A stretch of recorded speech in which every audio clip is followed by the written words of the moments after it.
So thanks again, everyone, for joining. I think most of you were here a couple weeks ago, but my name's Lisa Hoffart. I'm a mental performance consultant and a registered psychologist based in Regina.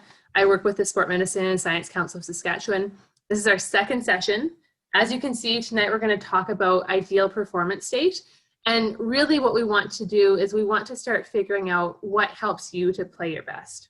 And so there are going to be a lot of different factors for that. There are going to be factors that maybe people have in common. There are going to be factors that you need to figure out for yourself. Going to be doing some reflection on what's worked for you in the past, what you want to make more consistent, how you can really help yourself to be able to play at or close to your best on a more regular basis. And so one of the things that we're going to start off by thinking about in order to start understanding what that might look like for ourselves is this idea of why do you actually play your sport? And so this is actually the first question on your handout. We're jumping right into reflection for our session tonight. So like I said, I'm going to put the handout in the chat. Oh, nice, sorry, copied the wrong thing. Give me 1 second. I will stop sharing and get the handout link again. Sorry about this. Okay. There's your link. So that's going to give you the handout. I'm also going to share my screen towards the handout. Again, just so that if you're having troubles accessing it, you're able to see what it looks like. And it is right here. So basically, you're just looking at this first question, why do you play? And that was what was up on the PowerPoint. But you want to think about all the different reasons you play your sport. And so there can be a ton of different reasons. There might only be a few, but I want you to start by jotting these things down. Again, this is all getting our mind into golf and just kind of warming us up for the session tonight. So I'll give you just a couple minutes. I'm not going to give you a ton of time, but just to think about this and jot it down on a printed handout, on a blank piece of paper, wherever is going to work best for you tonight to be writing this stuff down.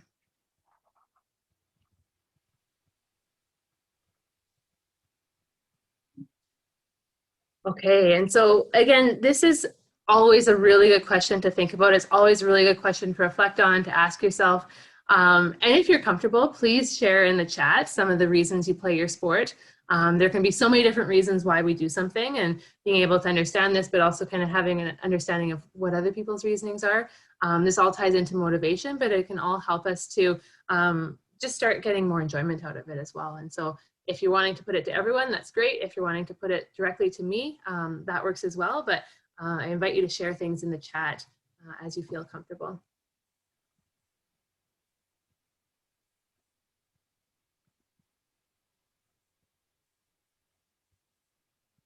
Yeah, so one thing that we've got coming in is that it's a challenging game. So you get to challenge yourself, you get to keep working at it, you get to push yourself to get better. So that can be something that is enjoyable, something that you enjoy, kind of challenging yourself in different ways.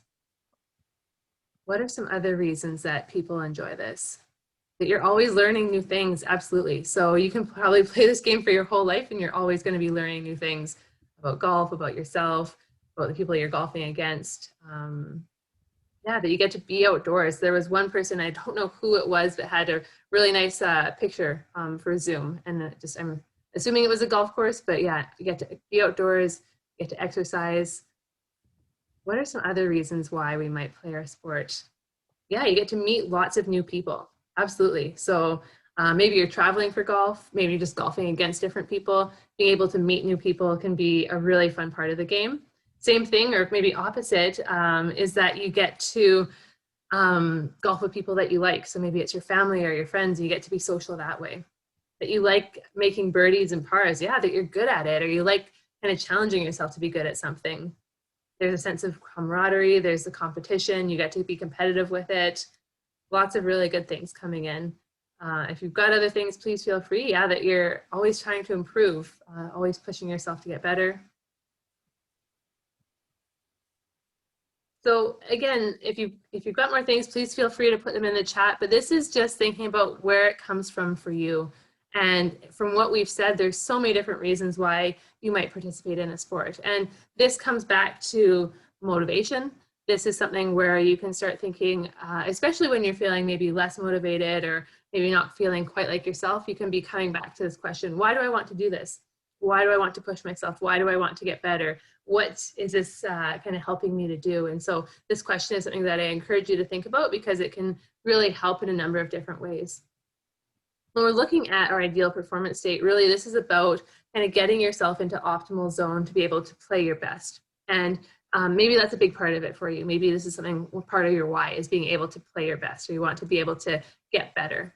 And again, that's for you to reflect on, but especially when we start looking at ideal performance state, this is basically something where our performance is related to how we're thinking and how we're feeling. And so it's related to us physically, in terms of physically how we're feeling, but also in terms of our mental states, in terms of what we're thinking about and how our emotions are playing out, and some of the things that we're actually going through in our mind.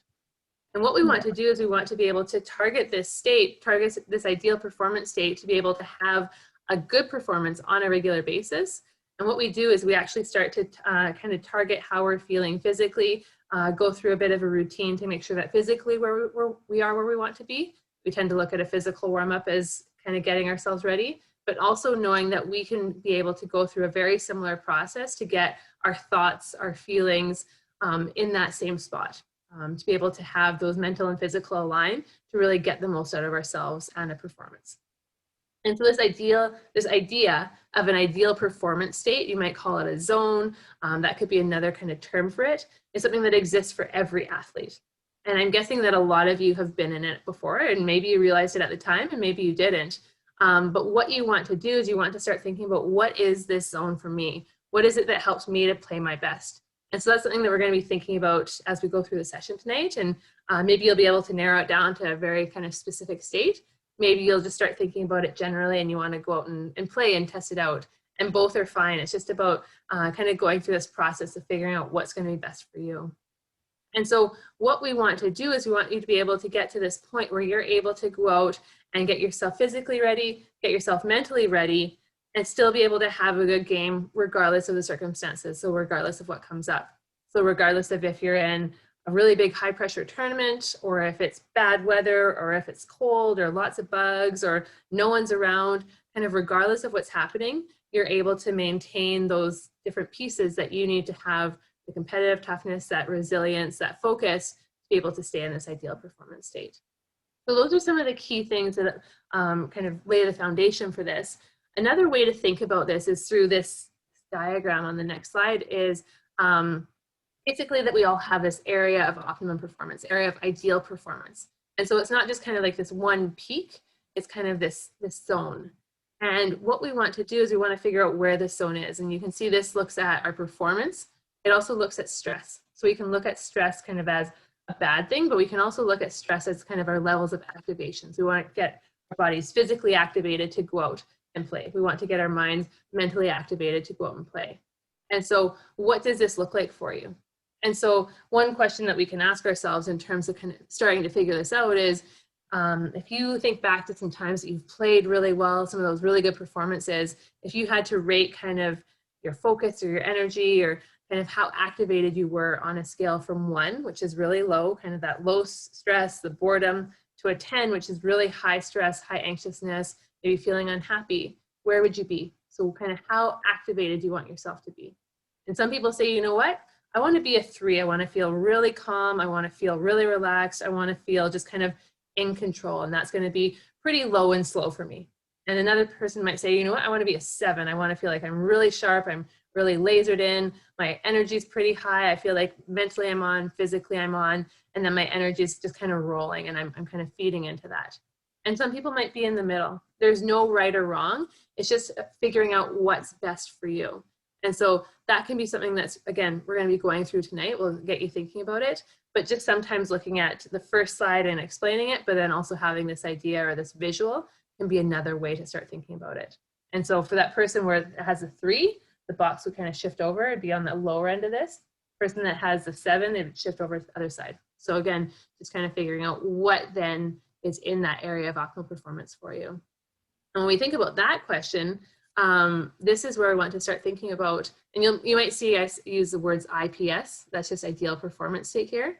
What are some of those mental skills that help you to perform your best? And I know we're kind of only on our second session. We talked about visualization last time, but what are some of those mental skills or those mental characteristics that help you to perform your best? And again, this is something that you can be putting in the chat.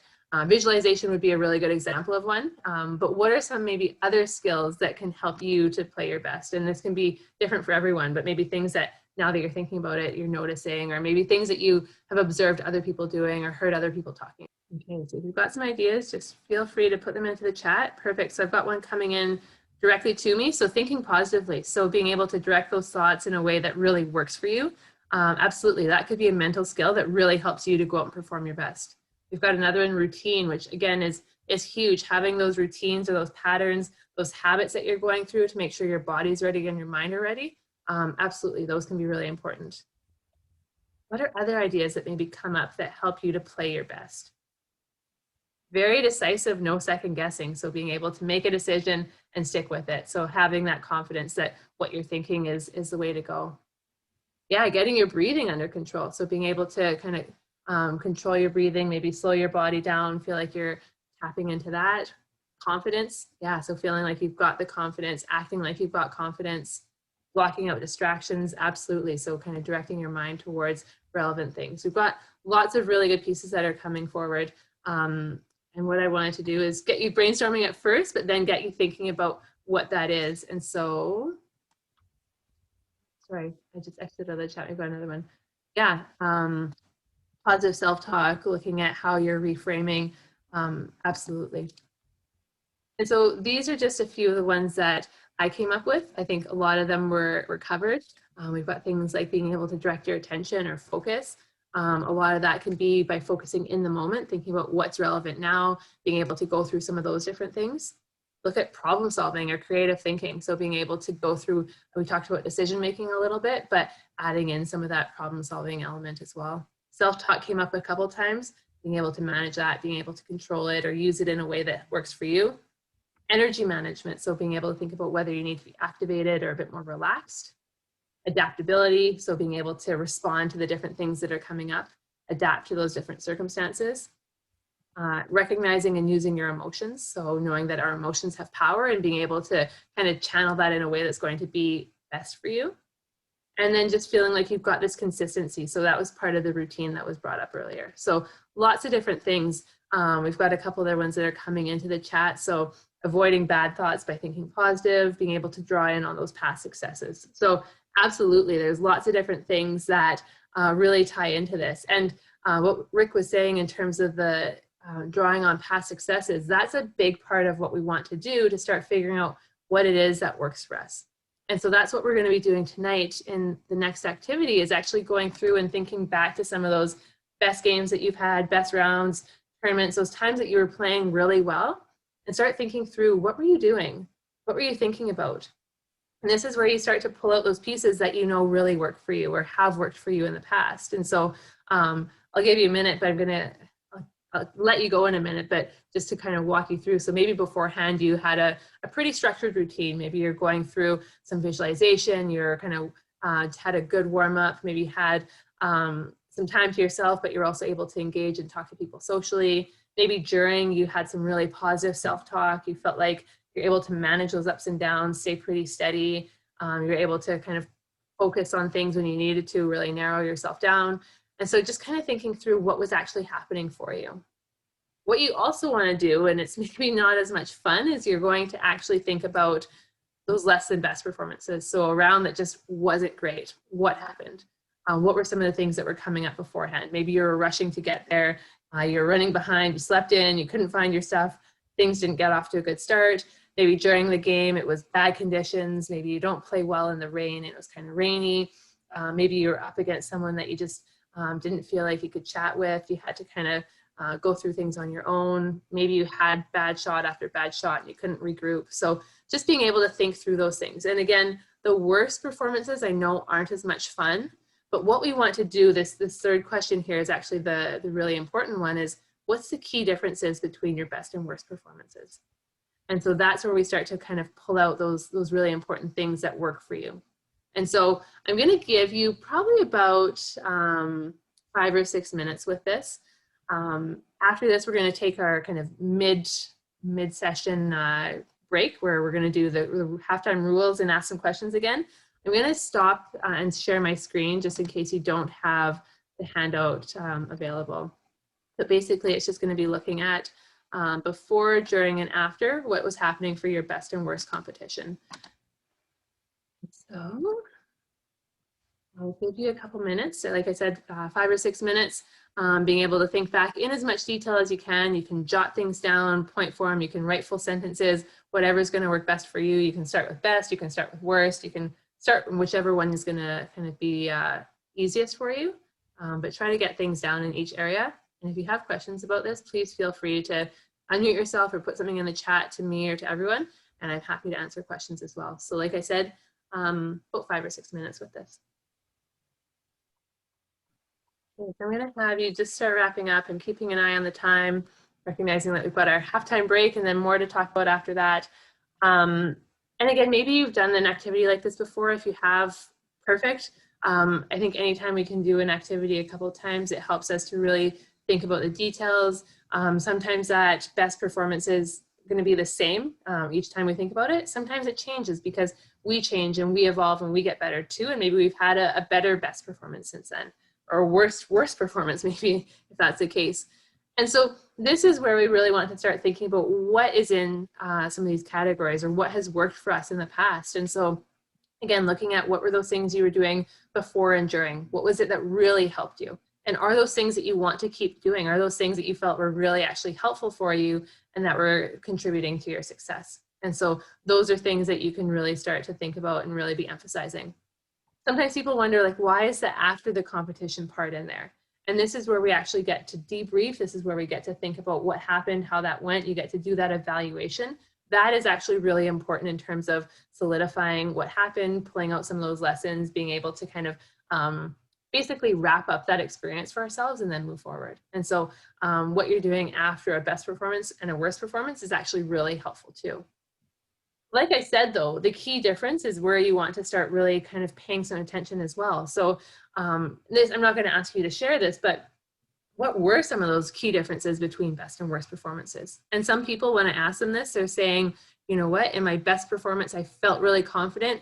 In my worst one, I was doubting myself the whole time. Or they might say, you know what, I felt like I was really in control. I felt like I was being really positive in my best one. In my worst one, I was doubting myself the whole time. They might think about, okay, I felt like I was really able to let go of mistakes. I was able to kind of trust myself and bring my attention back to the process in those best ones. In my worst ones, those mistakes kept playing over and over in my mind. And so it gives you some really key data about what it is that you want to be emphasizing. So if, say, confidence is one of those key differences for you, how can you emphasize that confidence and really try to integrate that into your ideal performance state? That might be really critical for you. It might be the self-talk, or it might be focus. And so it starts to really kind of pull those things out that you know are important for you in terms of defining and kind of working around your own ideal performance state. So that's where those key differences come in. The other thing that I want to add is just because it was a best competition for you in the past doesn't mean that you have to limit yourself to exactly what you did that time. Sometimes athletes can be very superstitious and we want to go through these routines, and in a lot of senses that can be helpful. We just don't want to feel like we're being controlled by those superstitions. Like, if I don't do this, then I'm going to be kind of out of luck. I'm not going to have a good performance. And this is where we get to start learning and kind of putting in other key pieces too. So as an example, last week we talked about visualization. Maybe you'd never done visualization before, and maybe you did it last week and really liked it. And you're thinking, well, you know what? I want to put this into my game. I want to see how I can incorporate this and see if that's going to help me be better. Maybe you've never done it in a game before, but you want to start testing it out because you think that could help you. So again, these performances, these ideal performance states, you can really be evolving. It's just about kind of thinking, what are those key pieces for you? So again, we're going to come back to this, but what I'm going to do is I'm going to stop sharing my screen. I'm going to go back to the PowerPoint, and we're going to turn it over to Steve in a second to go through kind of our halftime break for the evening. Okay. Thank you, Lisa. That was great. I have a big list of things on my best and worst, and I'm sure others do as well. But let's get going with some rules questions. So today, the 3 questions will focus on the teeing area, also known as the tee box. So the first one to win answer, or first one to answer correctly win the prize. Use the chat to give your answer. So go ahead and flip to the first one. How far back can a player tee off in the teeing area? 1 club, 2 club, 3 clubs, as far as you want. What is everyone? Just let everyone answer. Dane, two. Pretty much everybody knows this one. That's good. I like it. Let's skip to the answer there, Lisa. Okay, there it is. So you're correct. 2 club lengths from the start line of the tee box area. So on the top diagram, you can see he's in front. The one on the right, he's right on the line. He's borderline, but still in play. Obviously, the other one's 2 out and then one in.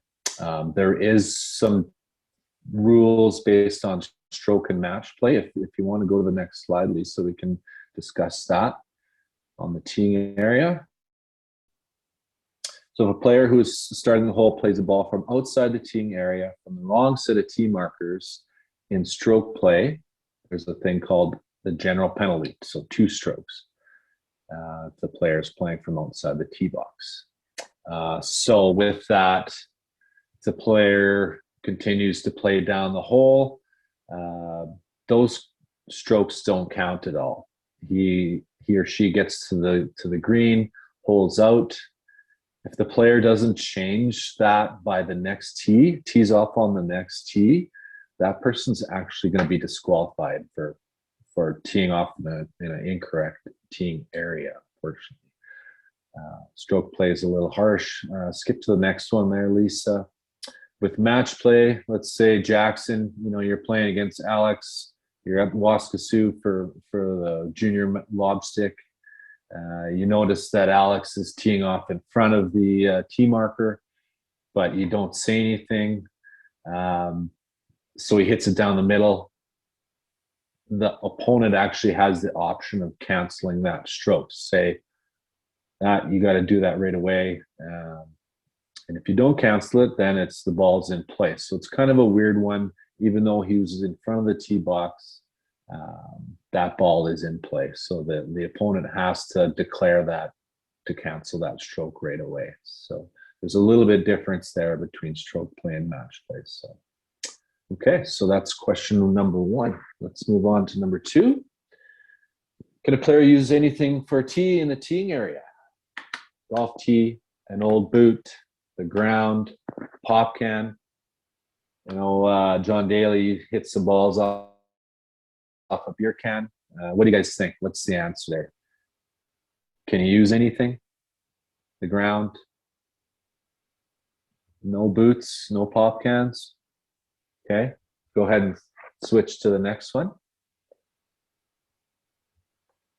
A player must either use a tee placed in the ground or the ground itself. So it must be a conforming tee based on the rules of golf. So again, you can't use a boot or a beer can. Penalty would be a breach of the rule, general penalty. So two shots would be your penalty stroke. And if it happens again, you would be disqualified. So definitely important to either use the ground or a conforming tee when you're playing in competition mode. So, okay. Number 3. Can a player move a teeing area marker? Rick, no. Anybody else? Is there any yeses in there? Okay. Let's move that one to the next one there, Lisa. So the location of the tee markers is set by the committee defining each teeing area and should remain in the same location for all players playing in that teeing area. If the player improves the conditions affecting the stroke by moving, he or she would incur a general penalty. But this was kind of a trick question. Say if you hit your tee shot into another tee box, you can actually move that tee box. So I didn't get anybody that says yes. I was kind of leaning to that little bit of a sneaky move there. So you actually can, as long as it's not your tee box area that you're currently using for that hole. A little bit of a sneaker there. Okay, so any questions on any of those three, please pop it in the chat. I'll go back and see who won. We only let one person or one group win a prize for each question. So if you won both, I'll refer to the next second place one. So, okay, good answers. Thank you, everybody. We'll switch it back to Lisa here now and continue on with the second half. Perfect. Thank you, Steve. So again, coming back to this idea of ideal performance state, we just looked at best performances, looked at what you were doing before, during, and after. We looked at those worst or less than best performances, what you're doing before, during, and after. And so wanted to just highlight a couple points coming back to this after our little halftime break.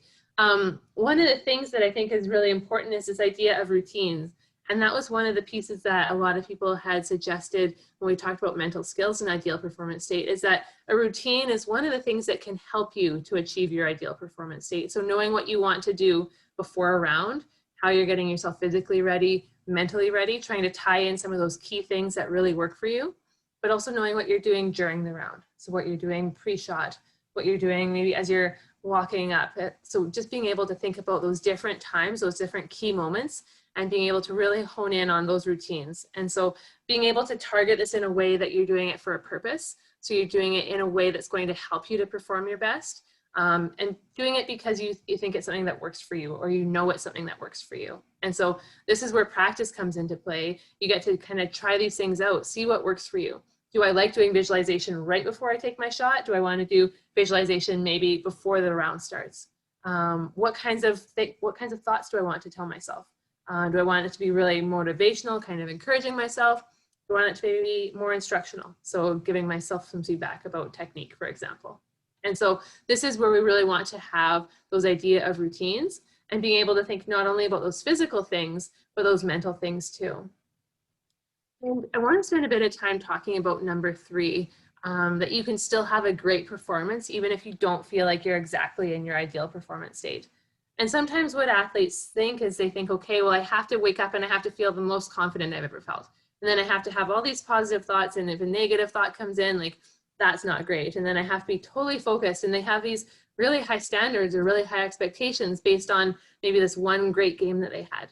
And that great game can be really awesome, and we want that to happen again, but still recognizing that even if you don't feel 100% your best, you can still go out and have an excellent game of golf, because you're able to kind of sort through things bit by bit. So if maybe you don't feel most confident, maybe you're carrying yourself with confidence. Maybe you're walking really confident. If you have a negative thought, maybe you're trying to reframe and follow it up with a positive thought. Maybe you're going through your visualization and leaning on that a bit more. And so don't feel like things have to be perfect, because they're rarely, if ever, going to be perfect. It's about being able to control what you can control, being able to bring it back to your performance, bringing it back to the moment, and still having that really good game or that really good round. And so those are some really key things that I want to emphasize, is that we want to have this routine of these things that are going to help us to perform our best. But if something's not working, that's where the idea of flexibility, being able to adapt, being able to problem solve become really important as well. And that's what I want to spend some time in the last half of our session talking about, is dealing with challenges, dealing with things that don't go our way. And so again, there can be so many different challenges that come up. They're part of that process. And thinking about what are some of the challenges maybe that you've experienced when you're golfing. And so there are things, like I said earlier, maybe it's really windy, maybe it's rainy, maybe it's cold, maybe you're golfing with someone that you don't like or someone that talks too much, maybe you keep making mistakes, maybe you can't make a type of shot for whatever reason that round. What are some of those challenges? And so this is maybe where you're taking a look at those worst experiences. Maybe there are some big challenges that came up there, but you might also notice that when you look at your best games, so those best rounds, you had challenges there. They maybe just didn't bother you as much. You were able to deal with it, and so it seemed like it wasn't as big of a deal. So maybe you still missed some shots, but you're able to kind of reframe, visualize it going in, say something to yourself, and that was your way of regrouping. Maybe you kind of talked to someone, and that was a way to let things go. So being able to think about what are some of those challenges that you faced, and how do you want to deal with them more effectively? What are ways maybe that you've dealt with it in the past that was really helpful? And maybe if you don't know, maybe if you're totally stuck, brainstorming, okay, what could I do? What are some possibilities here? And so again, this is where I'm going to just navigate back to the handout, just again, so you can have that in front of you. We've gone through best and worst performances, those key differences. And so what are some of these challenges that you have experienced or could experience? And so I know it's kind of formatted maybe a bit differently. Try to come up with, say, 3 or 4 challenges. Maybe you've got lots, but what I want you to do is try to come up with some solutions for either some specifically, or maybe they're just general solutions. So how have you dealt with them that you'd like to keep doing, or how could you deal with them that would maybe be more effective? So again, I'm going to give you probably 3 or 4 minutes with this part, just being able to think about what are some of these challenges or threats to ideal performance state. Okay, so again, if you're still thinking about this, that's fine. If you're still writing stuff down, that's fine. This is something that a list that can be ever evolving, just like your ideal performance state. And there's a couple different ways you can approach this. Some of these challenges, some of these threats are things that you might actually be able to remove, either entirely or partially. So for example, I worked with an athlete who was always stressed in the morning, felt like she was rushing around, didn't have enough time to do stuff. And she said, you know what, I'm going to get up earlier. I'm going to get up and I'm going to take time just to slow down. If I go slower, I won't be as stressed. I'm going to eat a proper meal. That's going to make me feel better. Part of that was being able to get stuff ready the night before. And so didn't necessarily take that stress away. She just looked at how she was distributing it differently so that she had more time and then wasn't stressed. So she kind of adjusted it. You might look at a different challenge though, and maybe you think, I never play well when it's windy, or you really struggle. We can't take the wind away. That's just not going to happen. But what are you going to do? How are you going to deal with that? And so maybe you're really looking at targeting self-talk. Maybe you're thinking, you know what, everyone has to play in the wind, and you're trying to equalize it that way. So instead of just affecting you, maybe it's affecting everyone. Or maybe you're thinking, you know what, I'm going to have the best game I can with the wind. So I know the wind's a factor, but I'm going to play as well as I can, even though it's there. And so those could be a couple examples where you're working around something and you're trying to keep doing your best even though it's there. Stay with your ideal performance state as much as possible, or shift things around, remove it if you can, so that you can just try to maintain that state of ideal performance state to get yourself ready either before or during. So those are a couple different examples. Obviously not the only ones, just wanted to give you some ideas there. What I'm going to do is I'm going to navigate back to the PowerPoint again.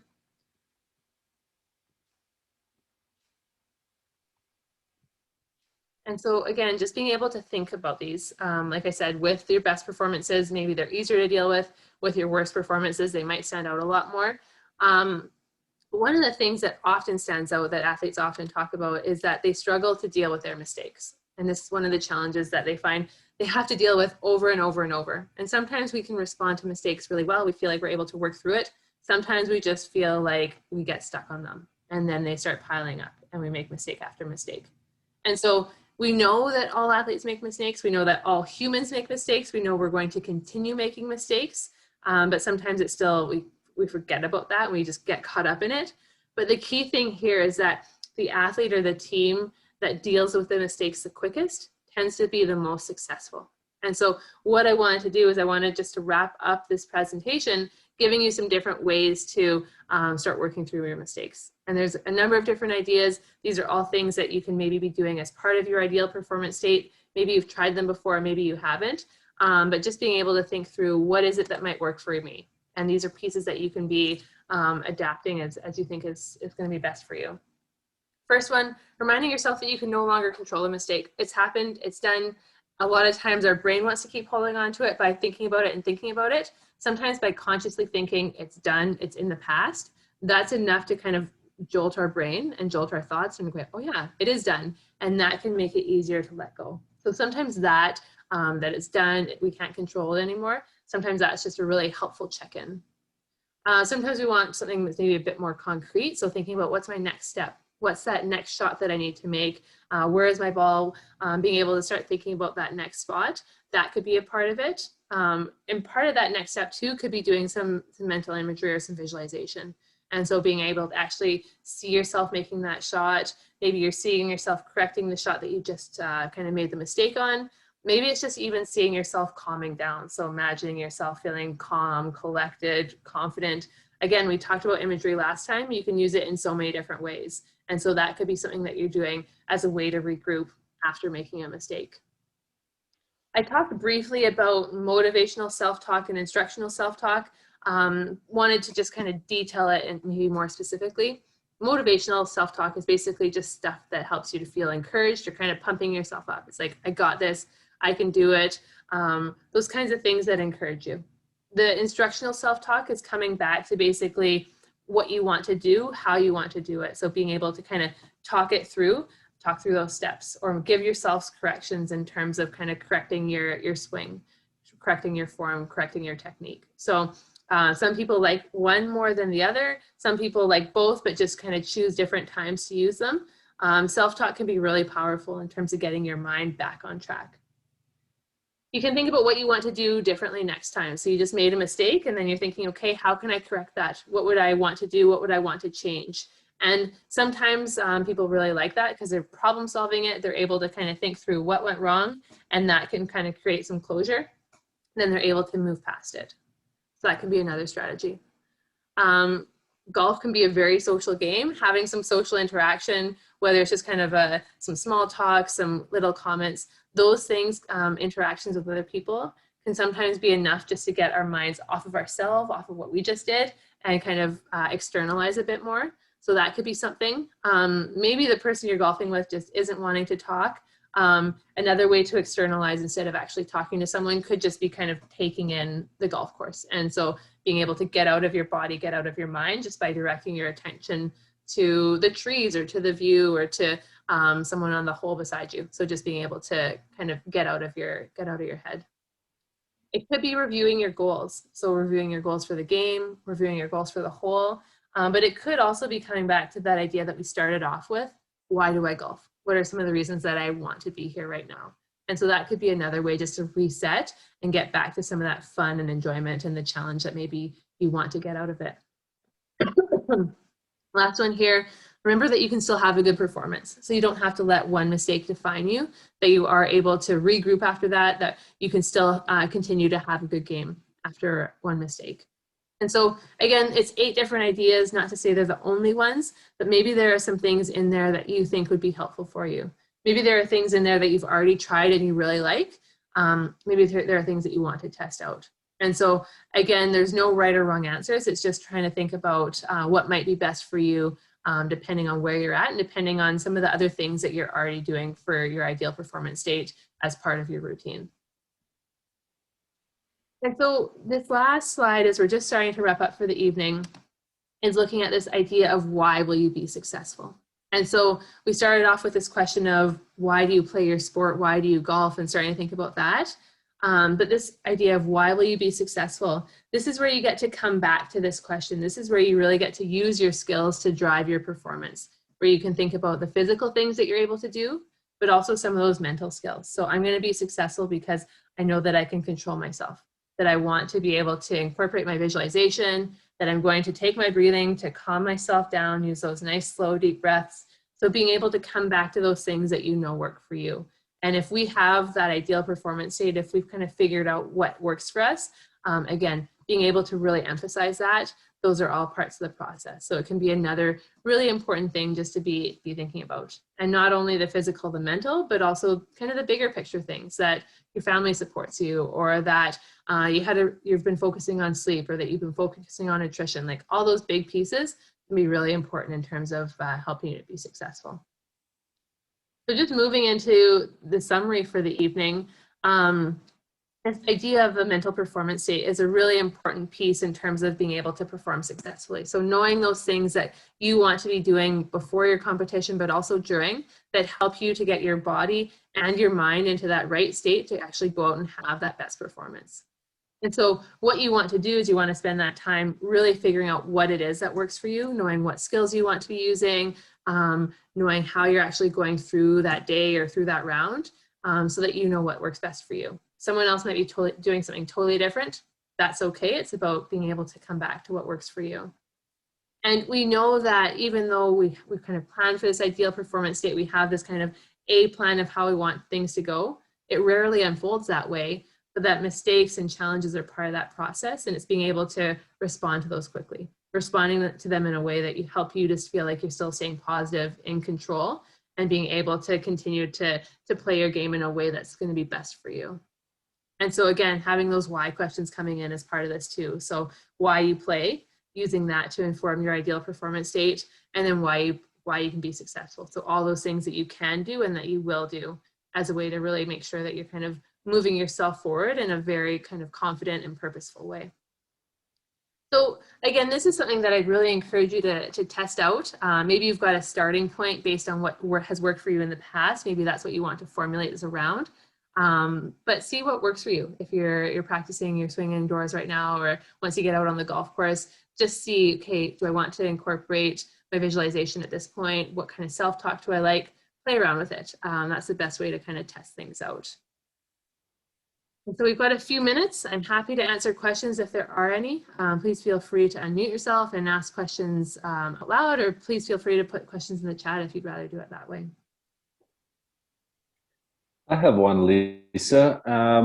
What would you suggest for like the newer golfers or newer competitors in this room and elsewhere? Like, say if they haven't had any successes yet, how could they draw from their experiences, even if they're good or bad? Yeah, good question. So you're right. I kind of had the assumption that maybe you've gone through a golf round or had some really good performances before. But this is where you really get to use your practice as kind of a testing ground, where obviously you're practicing to get better physically, but you're practicing to kind of test out your mental skills too. And so just kind of thinking, okay, at practice today, we're obviously working maybe on this skill, and I'm working on kind of this aspect of my game, but maybe I'm also thinking about, what does my visualization look like? Do I want to do my visualization immediately before, or do I want to kind of have it maybe a couple minutes before, just so that I've got time to think about something else? So that could be an example.